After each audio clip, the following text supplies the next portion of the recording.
শেষ জীবনে রবীন্দ্রনাথ ঠাকুরের চোখে কেন এত কষ্ট ছিল? স্ত্রী মৃণালিনী দেবীকে হারানোর পর থেকে ভেঙে পড়েছিলেন রবীন্দ্রনাথ ঠাকুর। কিন্তু কষ্ট তখনই শেষ হয়নি। এরপর মারা যায় মেয়ে রেণুকা ঠাকুর। তার কিছুদিন পরে ছোট ছেলে সমীরেন্দ্রনাথ ঠাকুর চলে যায় পৃথিবী ছেড়ে। একজন বাবা হিসাবে ভেতরে ভেতরে ভেঙে পড়েন তিনি।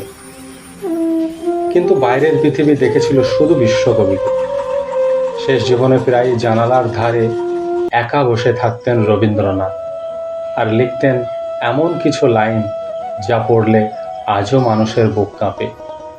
কারণ সবচেয়ে বড় সত্যতা হলো যে মানুষ সারা পৃথিবীকে শব্দ দিয়েছিল, তার নিজের কষ্ট বোঝার মতো কোনো মানুষ ছিল না।